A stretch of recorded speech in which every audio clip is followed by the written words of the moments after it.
Hash hash hash, the shadows of Hoia-Baciu. I've always been drawn to the unexplained. Call it a character flaw, call it curiosity. Whatever it is, it's a hunger I can't seem to satiate. When I heard about the Hoia-Baciu forest in Romania, with its tales of UFO sightings, ghostly apparitions, and bizarre burns appearing on visitors, I knew I had to see it for myself. It wasn't a decision everyone supported. That forest is cursed, warned Elena, the friendly innkeeper in Cluj-Napoca where I was staying. People vanish there, or they come back, changed. I laughed nervously and brushed it off. But her words stuck with me as I hired a guide, a wiry local named Andrei, who seemed far too willing to take me into the so-called Bermuda Triangle of Transylvania. His smile didn't quite reach his eyes, and he spoke with the detached calm of someone who'd seen things they couldn't explain. We set out at dusk, Andrei leading the way with a flashlight and a worn canvas bag slung over his shoulder. The forest rose before us like a living wall, its twisted trees clawing at the sky. The entrance path was narrow, flanked by gnarled trunks that seemed to lean inward as if to swallow us whole. As soon as we stepped beneath the canopy, the world changed. The air was heavier here, the kind that clung to your lungs and made every breath feel labored. Sounds of chirping birds and rustling leaves faded, replaced by a deafening silence. Even our footsteps seemed muted, as if the earth itself wanted to keep our presence secret. "Stay close," Andrei said, his voice barely above a whisper. "And whatever happens, do not leave the path." The warning felt unnecessary. Every instinct I had screamed at me to stay as close to him as possible. We walked for what felt like hours. The forest was an endless maze of crooked trees and unnaturally thick fog that seemed to rise from the ground. The further we went, the more disoriented I became. My phone's compass spun wildly, refusing to settle, and Andrei muttered under his breath about how it always happened here. "It's the magnetism," he said, though I wasn't sure he believed it.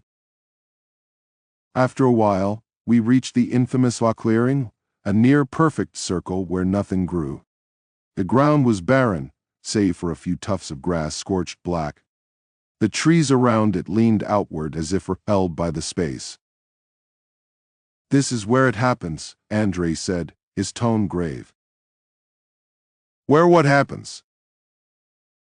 He didn't answer. I stepped into the clearing, feeling an odd buzz in the air, like static electricity dancing across my skin. My hair stood on end, and a strange warmth began to radiate from my chest. I unzipped my jacket, thinking I was overheating, but the sensation didn't fade. Then I heard it. A low hum, just at the edge of hearing. At first I thought it was an insect, but it grew louder, more mechanical, vibrating deep in my skull. "What is that?" I asked, turning to Andrei. He looked pale, his hand gripping his flashlight tightly.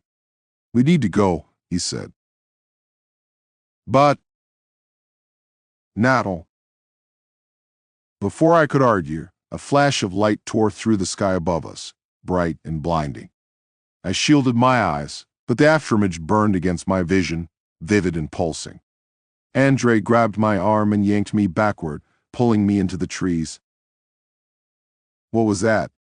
I gasped, stumbling to keep up with him. "Don't ask," he snapped. The hum followed us, growing louder, closer. I turned back and froze.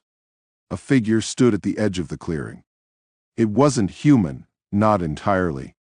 Its shape flickered, shifting like a mirage, its edges dissolving and reforming in the dim light. "Andrei," I whispered, my voice trembling. He looked back and swore under his breath, pulling harder. "Don't look at it." But I couldn't help myself. The figure raised an arm, or what passed for one, and pointed. The hum rose to an ear-splitting pitch, and I fell to my knees, clutching my head. My skin burned where the figure's gaze, or whatever it used to see, touched me. Andre. I screamed, but he was already gone, his flashlight bobbing away into the fog. I don't know how long I lay there, writhing on the cold earth. The hum faded, replaced by whispers. They came from every direction, overlapping and incomprehensible, like 1,000 voices speaking at once. When I finally opened my eyes, the figure was gone. But I wasn't alone. Shapes moved in the fog, shadows that didn't belong to the trees. They circled me, watching, waiting. My skin still burned, a searing pain that spread across my arms and chest. I pulled up my sleeve and stifled a scream. The skin was blistered, red and raw, in the shape of a spiral. The whispers grew louder, more insistent, and I scrambled to my feet. I didn't know where I was or where Andre had gone, but I had to move. I ran blindly through the forest, the trees looming over me like sentinels. The shadows followed, always just out of sight, their whispers guiding me deeper into the labyrinth. Eventually, I stumbled into another clearing. This one was smaller, the air colder. In the center stood a tree unlike any other I'd seen.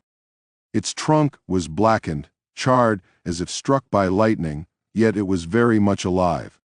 Its branches twisted upward like skeletal fingers, and its bark was carved with strange symbols that seemed to shift and writhe when I looked at them. The whispers quieted, replaced by a single voice. "Why are you here?" I spun around, but no one was there. The voice came again, louder from every direction. "Why are you here?" "I don't know," I stammered. "I wanted to see." "To see what?" it interrupted. "The truth."